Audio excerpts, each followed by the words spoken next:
Bab 2433. Tidak terbunuh. Bingung. Semua orang tercengang. Mileye menatapi Lydia yang berada di dalam gambar, mulutnya terbuka lebar, cukup memasukkan sebutir telur. Menara kecil sedikit bergetar. Pada saat ini, ia sangat mengkhawatirkan Bima Sakti. Semangka itu hampir menghancurkan Bima Sakti. Sialan.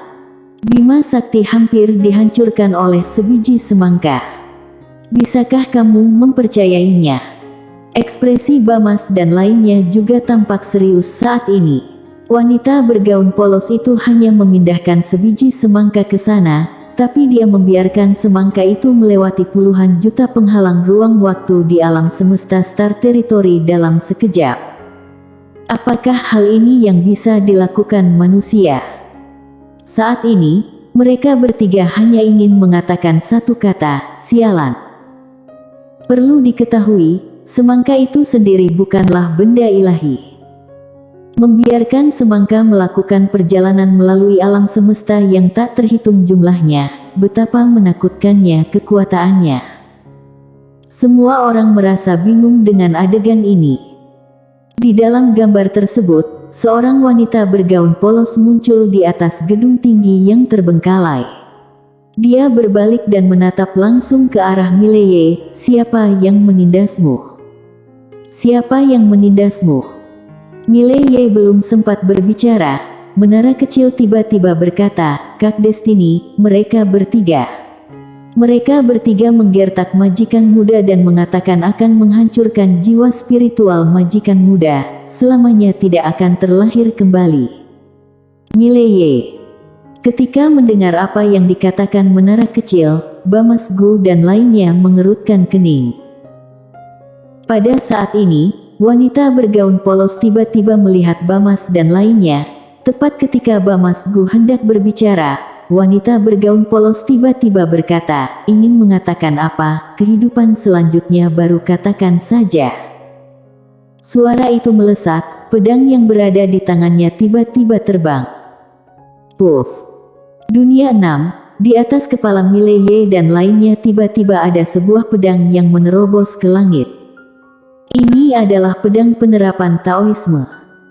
Ketika melihat pedang penerapan Taoisme, wajah Bamas dan lainnya seketika berubah drastis. Pandangan keganasan melintas di mata Bamas Gu, dan tangan kanannya tiba-tiba mengepal.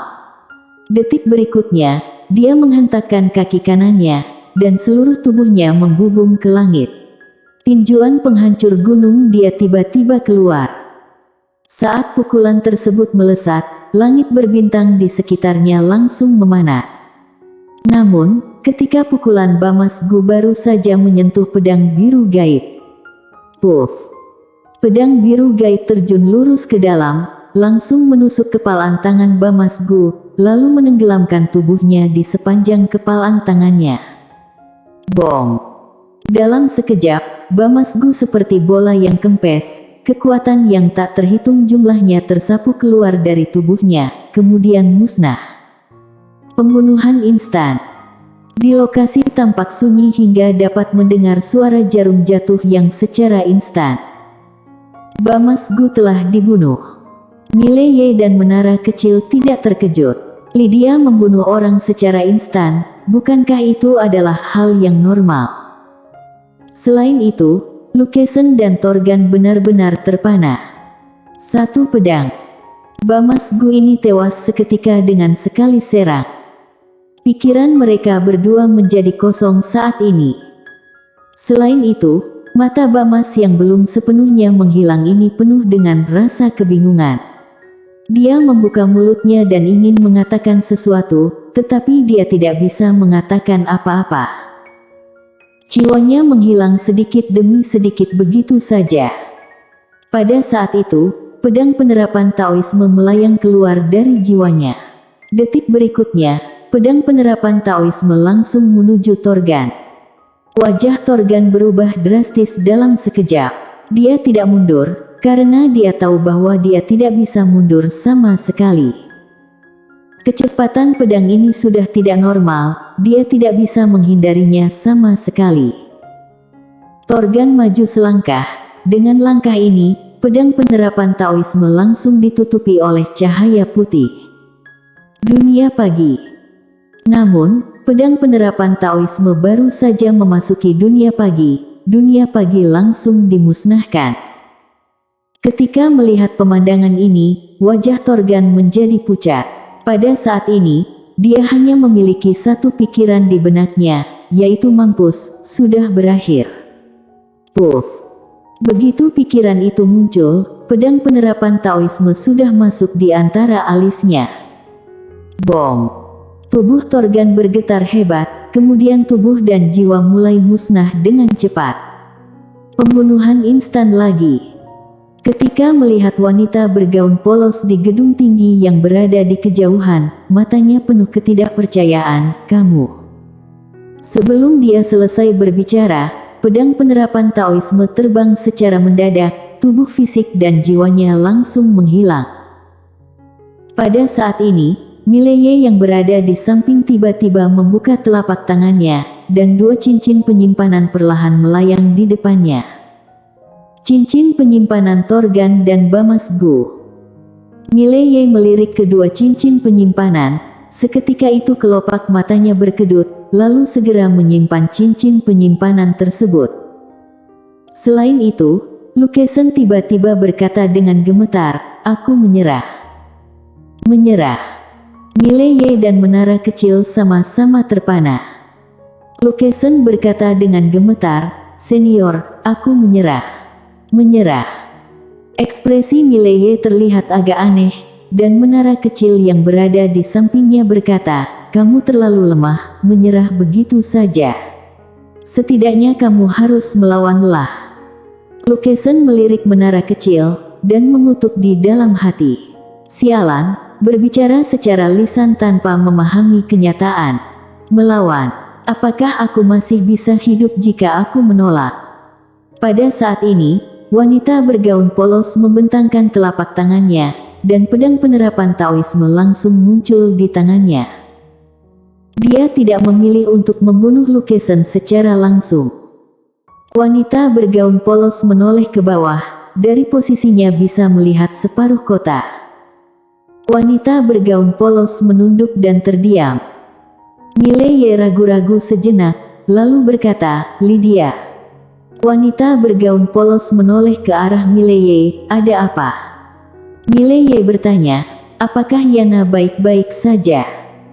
Wanita bergaun polos menganggukkan kepala, "Tidak terbunuh." Mileye.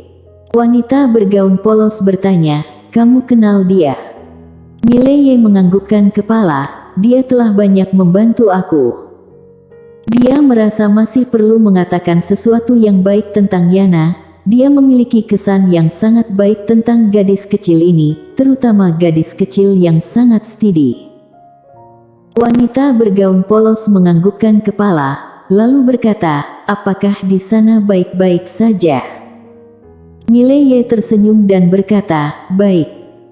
Saat berbicara, dia sepertinya teringat sesuatu dan segera berkata, "Lydia, aku punya beberapa pertanyaan ingin tanya padamu." Lydia menganggukkan kepala, "Oke."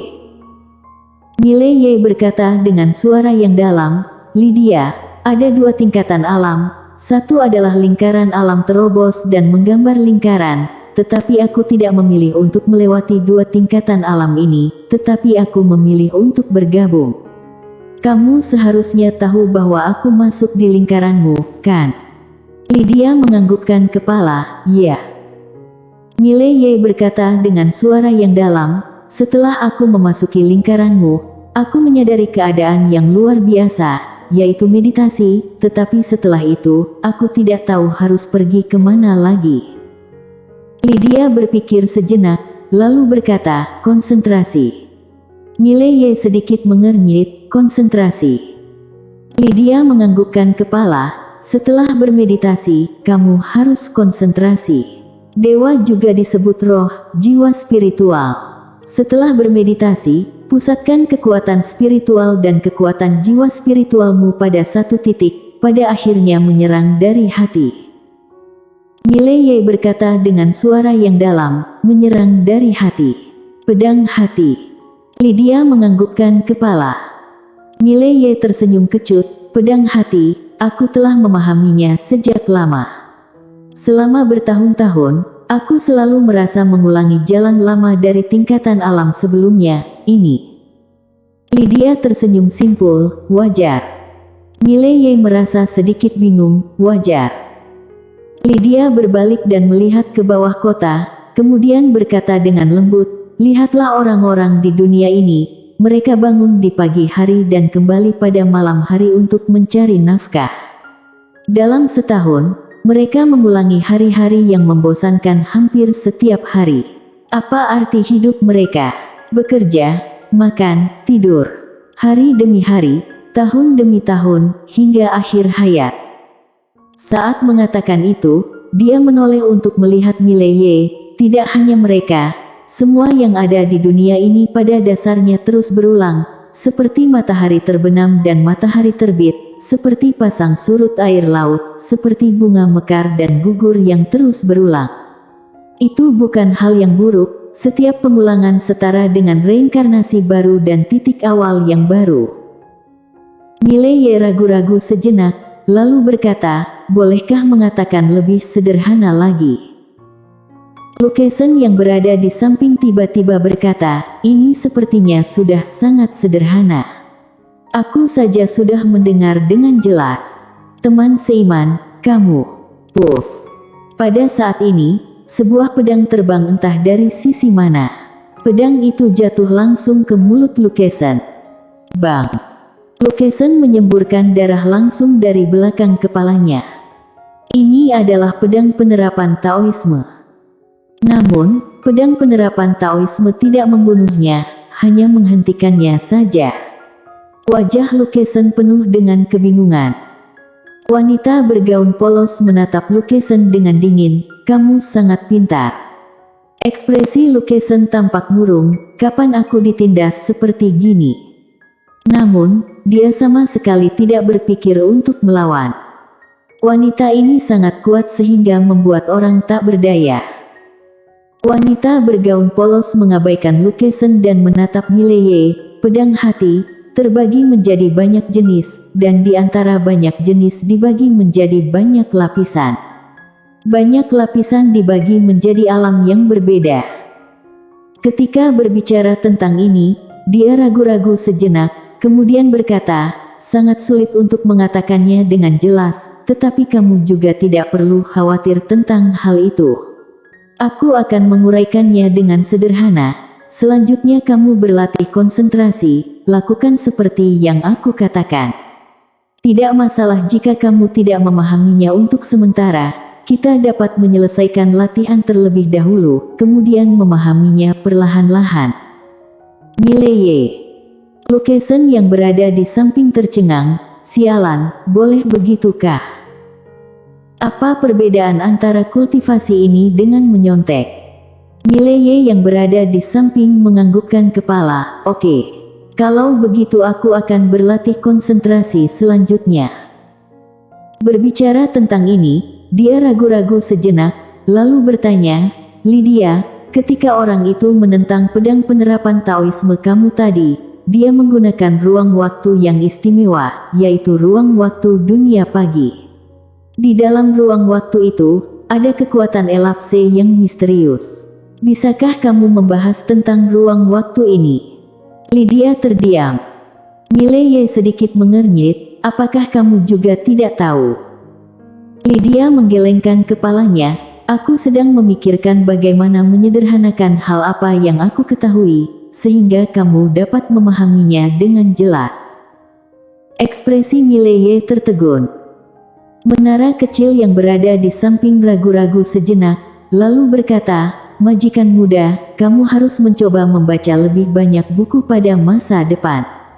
Kalau tidak, sungguh memalukan. Mileye. Kali ini, Lydia berkata, tingkatan alammu sangat berantakan, biarkan aku menyimpulkan dengan sederhana untukmu.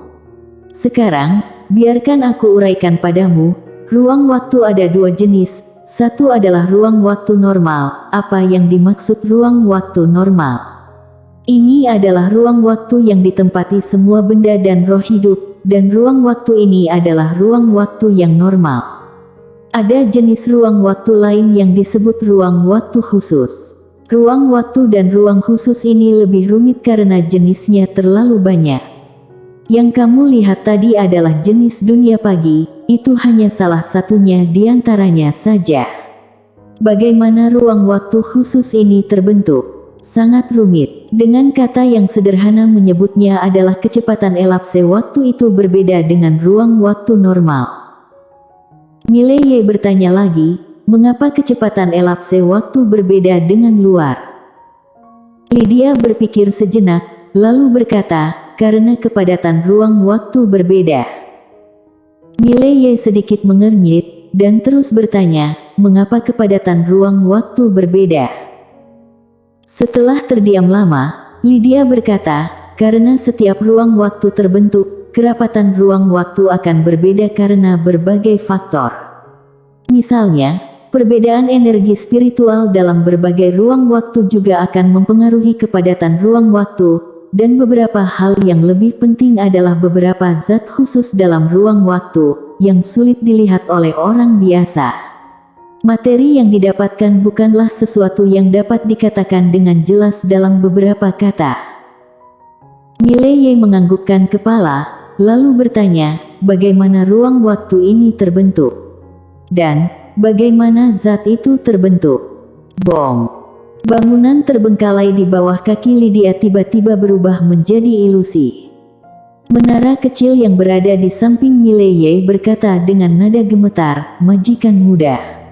Bisakah kamu mengajukan beberapa pertanyaan tentang dunia atas? Kak Lydia tidak akan memperlakukan kamu dengan kekerasan, tetapi bukan berarti dia tidak akan marah jika kamu terus bertanya. Bima Sakti akan hilang karena pertanyaanmu. Mileye bersambung.